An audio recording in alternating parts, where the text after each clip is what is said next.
Terima kasih. Assalamualaikum warahmatullahi wabarakatuh. Yang kami hormati pimpinan dan kawan-kawan Komisi 2, Bapak Menteri dan Kepala BKN serta seluruh jajarannya. Saya sebetulnya singkat aja, ini ada 3 hal yang ingin saya pertanyakan ya. Langsung saja to the point karena sudah malam nih Pak Pimpinan. Yang pertama adalah banyaknya tadi itu angka-angka yang disajikan, yaitu yang pertama jumlah ASN dan PPPK pada saat ini atau per September itu sekitar 4,3 juta orang. Kemudian disebutkan juga yang telah memasukkan SPTJM sebesar 2,18 juta orang. Nah, pertanyaan saya yang sesungguhnya adalah sebetulnya berapa sih kebutuhan ASN dan P3K kita seluruh Indonesia? Ya, katakanlah untuk tahun 2022 ini, dan berapa persen pertumbuhannya yang kita harapkan setiap tahun. Ya, karena kalau lihat dari data, misalnya kita baru-baru saja melakukan kunjungan spesifik ke Bekasi ya, baru-baru ini ya, terkait kebetulan saya waktu itu kebagian yang ke Bekasi terkait dengan tenaga honorer ini juga.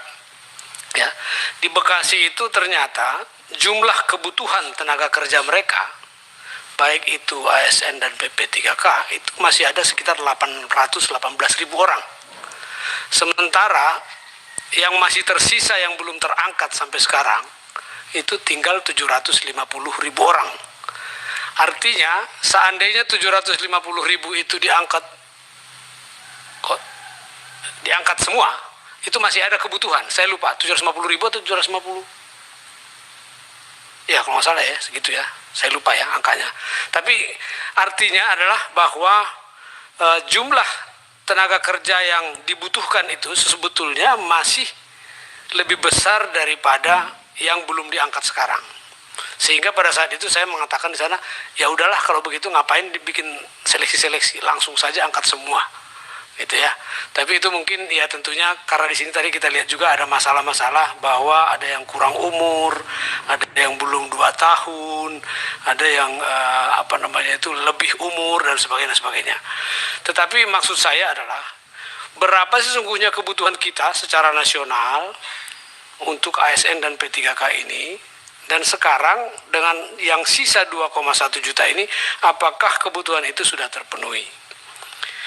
Yang kedua adalah mengenai anggaran. Barangkali ini adalah hambatan pemerintah untuk mengabsorb semua yang tersisa. Ya, sebetulnya total anggaran yang kita butuhkan untuk ASN atau gaji pegawai itu berapa sesungguhnya setahun? Kalau saya kali-kali tadi angka ini ya, 2,1 ditambah 4,3 atau sekitar 6,5 juta pegawai, kalau dikali rata-rata sekitar 5 juta gajinya per bulan, maka kita butuh sekitar 400-an triliun. Cukup besar ya tentunya. Tapi berapa sih sesungguhnya yang dialokasikan pemerintah atau yang direncanakan untuk gaji ASN dan P3K ini, sehingga kita tahu master plan-nya itu ke depan seperti apa gitu ya, dan bagaimana roadmap daripada penyelesaian daripada ASN ini.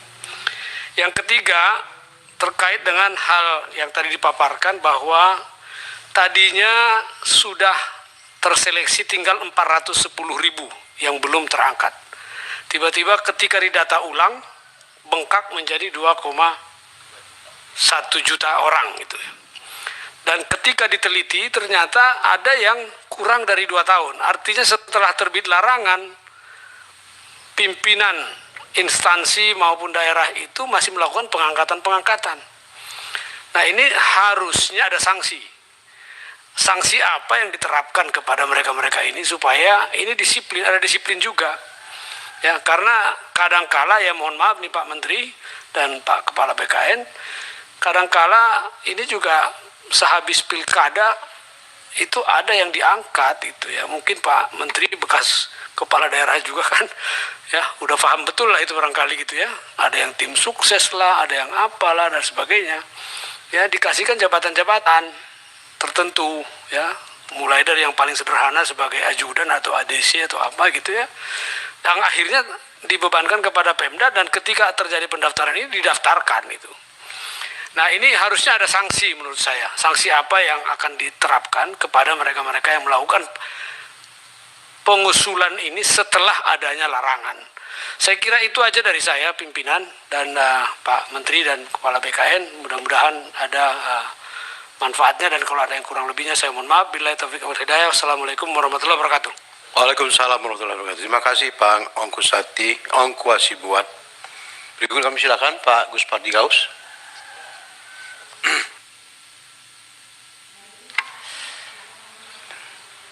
Terima kasih pimpinan. Assalamualaikum warahmatullahi wabarakatuh. Pimpinan dan anggota Komisi 2 yang saya hormati, Bapak Menteri Menpan RB, yang saya hormati Bapak Kepala BKN, beserta seluruh jajaran yang hadir pada malam hari ini, hadirin dan hadirat yang saya muliakan. Menyimak dan membaca paparan yang Bapak Menteri sampaikan, informasi dan data yang kami dapatkan ini sangat luar biasa dan penting bagi kami untuk mengkaji, mempelajari, serta perlu ada grand design bagi Menpan RB dalam menyikapi persoalan-persoalan terutama yang berkaitan terhadap non-ASN ini. Data yang disampaikan oleh Menpan RB merunut kepada PP 48 2007, Permen Pan RB 2000 nomor 3618 dan seterusnya. Nampak di situ data-data yang mudah-mudahan ini akurat, tapi sulit untuk menyatakan ini apakah sudah valid atau bagaimana. Seperti yang dilansir oleh Pak Bima, di mana kebijakan secara komprehensif menurut hemat saya adalah suatu keniscayaan. Artinya harus ada kepastian dan harus ada juga panis terhadap kebijakan dan peraturan yang sudah ditetapkan oleh pemerintah. Inilah yang saya lihat kenapa makin lama makin membengkak non-ASN ini. Sudah sangat sering kita dengar dan barangkali kita sangat mengetahui, dan juga Pak Azwarnas adalah sebagai pelaku ketika beliau sebagai bupati. Kecenderungan dari para bupati, wali kota, gubernur se-Indonesia itu pasti mengangkat non-ASN yang notabene-nya adalah tim-timnya. Yang jadi persoalan adalah bagaimana sikap pemerintah. Pertama, kedua, beranikah pemerintah melakukan tindakan terhadap apa yang sudah kita grand design itu. Sehingga bagi kami ini sangat dilematis juga, bola liar. Apalagi di tahun 2023, ini hal-hal yang semacam ini sangat-sangat rentan dipolitisasi, sehingga kita bekerja tidak secara profesional dalam rangka menata tentang aparatur sipil negara ini. Surat edaran yang disampaikan oleh Menpan RB, padahal itu baru sekedar penataan terhadap non-ASN yang memenuhi kriteria.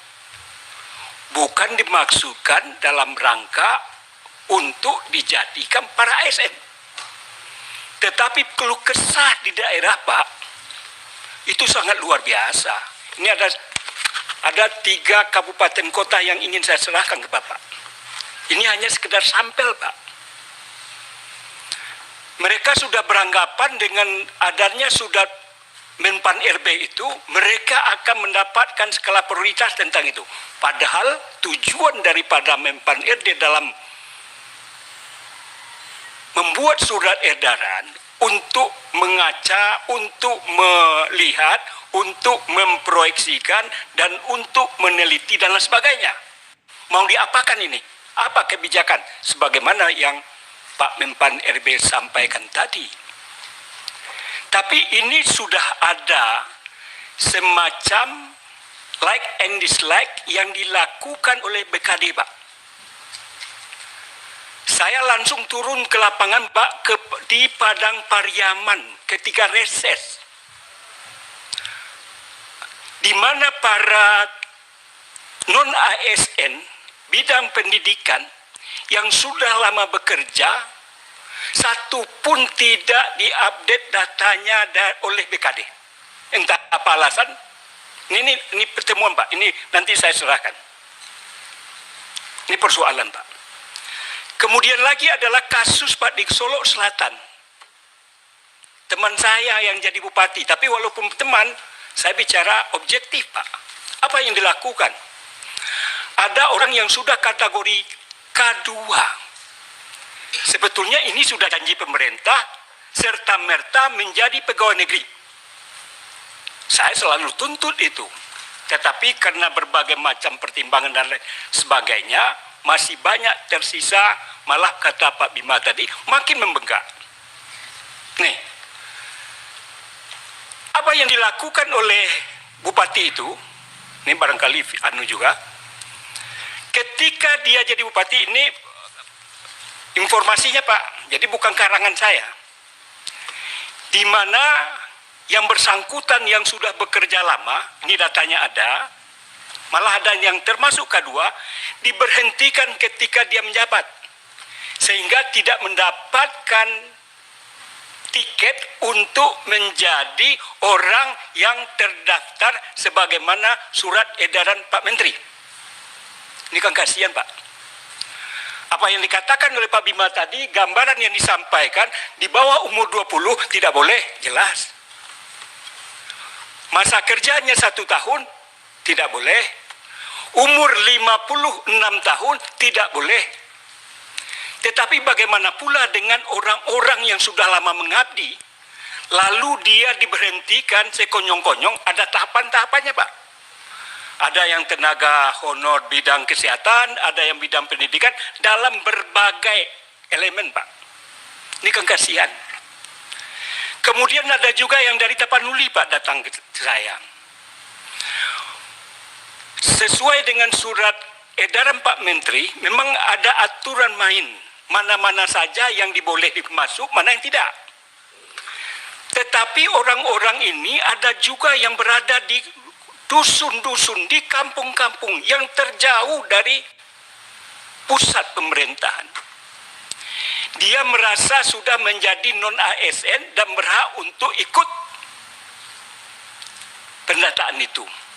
Ini banyak sekali, Pak. Kalaulah seandainya hal ini dilakukan, tentu pemerintah sangat kelabakan dalam melakukan penataan itu, apalagi dijanjikan untuk menjadi P3K dan ASN, tentu dengan biaya yang sangat dahsyat dan tidak mungkin APBN untuk mendukung kegiatan itu.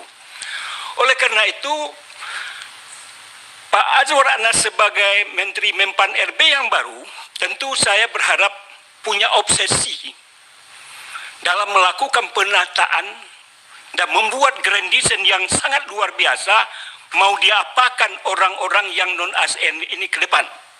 Supaya saya sering sampaikan ke Pak Cahyo Kumolo, Pak.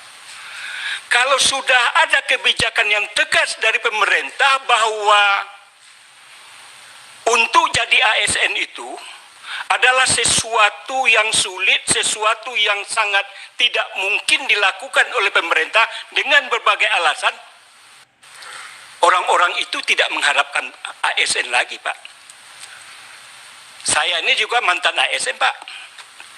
Akademisi, dosen.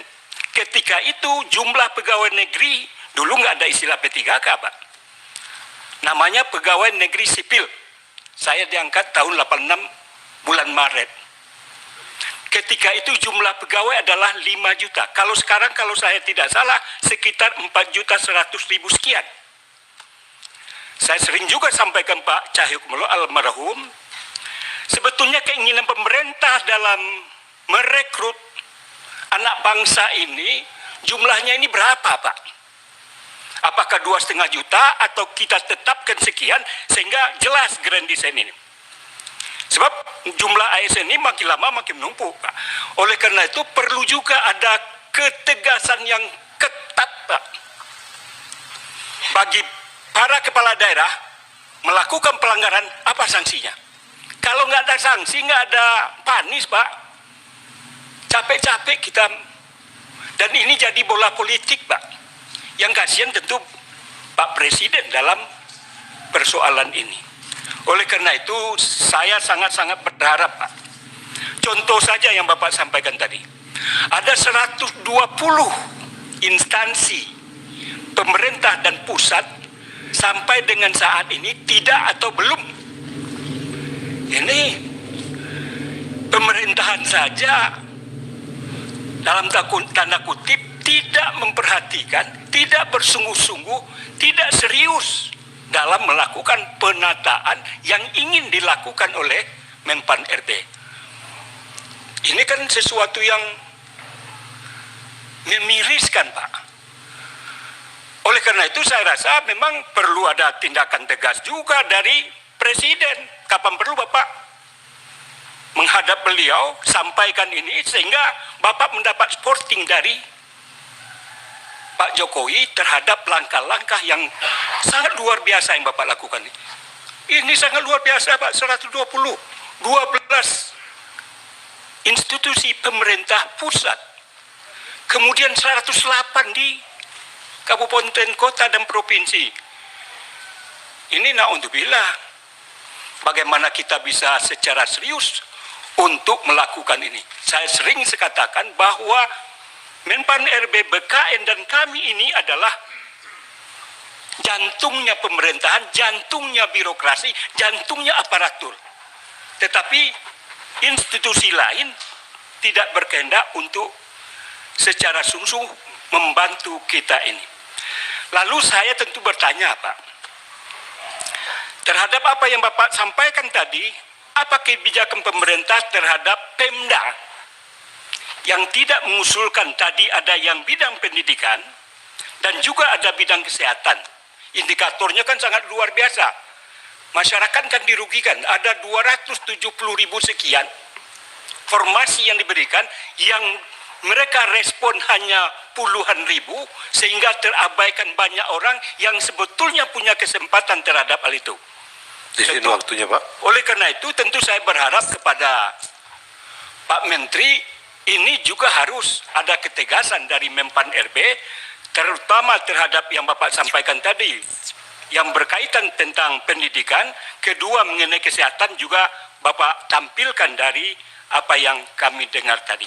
Barangkali inilah beberapa hal yang perlu saya sampaikan. Mudah-mudahan saya sangat berharap Pak Azwar Anas sebagai orang yang pernah di pemerintahan kabupaten kota, sangat tahu persis karakter dan lain sebagainya dalam melakukan dan merekrut para non-ASN ini. Tentu perlu ada langkah-langkah strategis dan masif serta terstruktur dalam menyelesaikan persoalan-persoalan ini. Barangkali demikian pimpinan, terima kasih. Assalamualaikum warahmatullahi wabarakatuh. Pimpinan izin. Waalaikumsalam warahmatullahi wabarakatuh. Pimpinan